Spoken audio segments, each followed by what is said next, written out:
Hi hello everyone guys, welcome back to new video में आपका स्वागत है।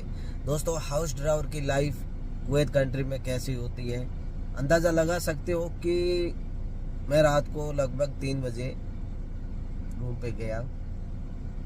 सोते सोते मुझे 4 बज गया और अभी बज रहा है 8, यानी तकरीबन 7:45 मैं उठ गया और अब कॉलेज आ गया हूँ। ठीक है, कॉलेज आने के बाद मैं यहाँ वेट कर रहा हूँ। हालांकि गर्मी तो नहीं है इधर दोस्तों, हालांकि गर्मी तो नहीं है, लेकिन यहाँ इंतज़ार करना पड़ता है। गर्मी अभी इस समय नहीं है इतना, फिर भी गाड़ी चालू है। भाई आने वाले हैं, एक बात वो मान के आए कि यहाँ आने के बाद में आपका सोना उठना आपके हाथ में नहीं रहेगा, वो किसी और के हाथ में रहेगा। उसको कोई और कंट्रोल करेंगे।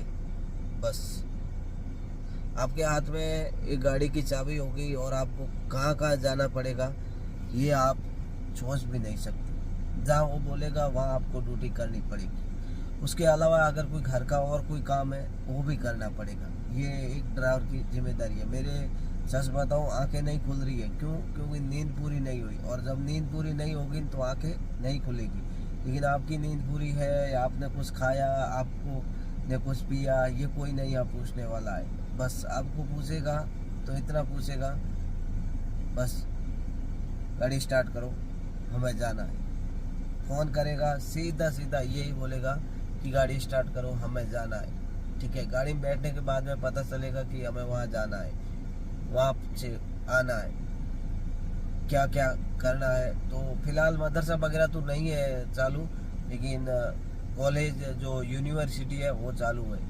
तो बहुत सारे ड्राइवर हैं, वो यहाँ इंतज़ार करते हैं। मैं दिखाता हूँ कि यहाँ पे कितनी गाड़ियाँ हैं और कितने ड्राइवर हैं। आप देखिए, यहाँ पे आप देख सकते हो दोस्तों, ये जितनी भी गाड़ियाँ खड़ी है, जो यहाँ पे ड्राइवर भी है इनमें से, और कुछ लोग यहाँ के जो नागरिक हैं वो अपनी अपनी गाड़ियों पार्किंग में लगा के, ये यूनिवर्सिटी है यहाँ पे गए हुए हैं। बहुत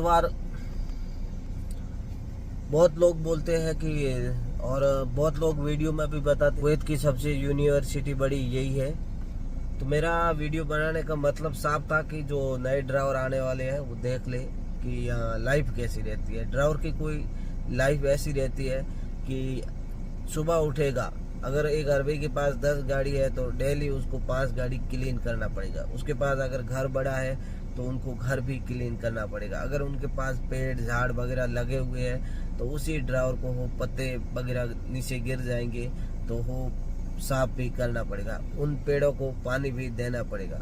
उसके बाद में अगर उसके पास काम नहीं है तो उनके रिश्तेदारों के पास से कोई काम निकला तो आपको बोलेगा कि फला रिश्तेदार के घर चला जा। ये एक रियल और सच्चाई है। यहाँ पे ड्राइवर मतलब नाम का होता है। काम हर कोई हो, हर एक काम वो करना पड़ेगा जो यहाँ काम करने आया। मैं कोई शिकायत नहीं कर रहा हूँ, और न मैं किसी से, न मुझे कोई गिलवा है कि मैं क्या कर रहा हूँ। मेरी परेशानी है, मेरी मजबूरी है, मैं उसके आधार पे काम करता हूँ। हर किसी जो भाई, जिसकी भाई की मजबूरी है, हर भाई वैसे ही काम करता है। हाँ, लेकिन यहाँ पे जो ड्राइवर है उनको सैलरी है ना ठीक ठाक मिल जाती है। अगर रिटर्नर है तो इंडिया का 35-30 हज़ार रुपये आराम से मिल जाता है, और नया भी आएगा तो आराम से स्टार्टिंग 20 हज़ार से ऊपर ही सैलरी रहेगी। लेकिन ये है कि वीज़ा आपको देने वाला होता है, उसके ऊपर डिपेंड होता है। कई बार वीज़ा आपको आसानी से मिल जाता है और कई बार वीज़ा आपको आसानी से नहीं मिल जाता है। कई बार किसी के जानने वाले के थ्रू मिल जाता है, कई बार एजेंट के मुंह पे पैसे मारते हो तो वीज़ा मिल जाता है। लेकिन यहाँ पे दिन में सोने को नहीं मिलेगा, रात में सोने को नहीं मिलेगा। ठीक है, और यहाँ पे नौकरी करने वाले सुबह 8 बजे निकल जाते हैं घर से। ज़्यादातर लोग 8 बजे निकल जाते हैं। उससे पहले आपको गाड़ियाँ होती है तो वो क्लीन करनी होती है उठ के। अब 7 बजे आप उठो या रात को क्लीन करके सो तो वो आपके ऊपर है। बहुत सारे ड्राइवर ऐसे करते हैं, रात को क्लीन कर लेते हैं तो सुबह सोचते हैं कि आराम से उठते हैं, लेकिन जिसका मदरसा है, कॉलेज है, उनका आराम चैन ख़त्म है। उसके बाद में अगर जो घर का कोई और काम है, राशन वगैरह लाना है या कहीं भी जाना है, ये घूमने चले जाएंगे, तो वो उनके साथ आपको जाना पड़ेगा वहाँ। जब तक वो 1 घंटा 2 घंटा 4 घंटा वहाँ रहेंगे, तब तक कई बार आपको वेट करना पड़ता है। और कई बार वो बोलता है कि तुम अपने घर चले जाओ, मैं फ़ोन कर दूंगा जब आ जाना। तब वो फ़ोन कब करेगा? अगर आप शाम को 5 बजे छोड़ के आते हो, तो आप ये समझ लेना कि रात की 12 बज गई। 12 बजे से पहले वो नहीं आने वाले हैं, 11 बजे से पहले वो नहीं आने वाले हैं। तो आपको 12 बजे 11 बजे भी फ़ोन करें। कई बार ऐसा होता है कि घर में 8-10 मेंबर होते हैं, तो एक कब उड़ता है, उसको लगेगा कि दिल करेगा कि कुछ बाहर का खाना है और मुझे बाहर भी नहीं जाना है, तो ड्राइवर को फ़ोन करेगा कि जा फला जगह और मेरी बात करा दे। गूगल मैप पे एड्रेस डाल देगा कि इसी एड्रेस पे चला जाओ, वहाँ जाके मेरी बात कराओ। ऐसा ही होता है, कई बार होता है। रात को 11 बजे 1 बजे ड्राइवर को कॉल करते हैं, बोला अब वहाँ जा। अब ड्राइवर बेचारा भागता उस मकाम में यानी होटल में जाएगा, वहाँ से उनका ऑर्डर ला के देगा। और कई बार ऐसा होता है कि ड्राइवर को एक्स्ट्रा कुछ नहीं मिलता है, जो सैलरी होती है ड्राइवर को वही मिलता है। अगर ड्राइवर की सैलरी तय है कि 120 KD है प्लस फूड है, तो वो ही मिलेगा। और खाना कई बार ऐसी जगह से होता है जो कि 50-50 किलोमीटर के बाद में बोलता है कि अगर खाना नहीं खाया है तो बोला घर चला जा, घर से खाना खा के वापस मुझे लेने आ जाना। अब यहाँ पे कौन फंसा? ड्राइवर फंसा। गया तो उसको 50 किलोमीटर जाके 50 किलोमीटर वापस आना पड़ेगा। और अगर नहीं गया तो उनका पेट में चूहे दौड़ेंगे। तो इस हालात में वो ड्राइवर पता है कि यहाँ 4-5 घंटा वेट करेगा, इससे अच्छा है कि मैं अपने घर जाके खाना पीना खा के वापस आ जाता हूँ। तो कहने का मतलब ये है कि पैसे कमाने इतने आसान नहीं है अरब देशों में। जो लोग सोचते हैं कि आसानी से पैसे मिल जाते होंगे वहाँ, तो ये आपकी गलत सोच है।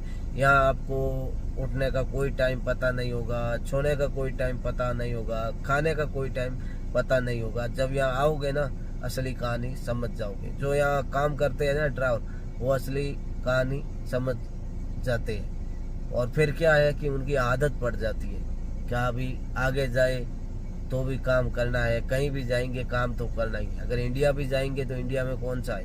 बेरोजगारी है, हम वहाँ अच्छे पैसे नहीं कमा सकते हैं। और हालात इंडिया के भी बहुत ज़्यादा ख़राब है बेरोजगारी के मामले में, क्योंकि आजकल लोग क्या क्या नहीं कर देते हैं पैसों के लिए। और इसीलिए लोग क्या है कि फिर यही सोचते हैं कि अब आ ही गए हैं तो यहाँ 6-7 महीना 1 साल तो कर ही लेते, फिर चले जाते। अब 1 साल करता है, धीरे धीरे उनके हाथ में पैसे आने लगता है, हर महीने 25,000 30,000 35,000 40,000। तो क्या है कि वो फिर सोचता है कि पैसे तो मिल ही रहे हैं, कैसे भी करके टाइम तो पास करना ही है, नहीं तो इंडिया तो वहीं पड़ी है, जाके करेंगे क्या? क्योंकि सब लोग, सरकार चोर है, भ्रष्ट है, सबको पता है। तो इसीलिए सरकार आपको सपोर्ट करेगी नहीं, तो गरीब लोगों का यही स्थिति रहेगा। और जो अंधभगत बन के घूम रहे हैं कि सरकार अच्छा काम कर रही है, तो उनको मुबारक हो।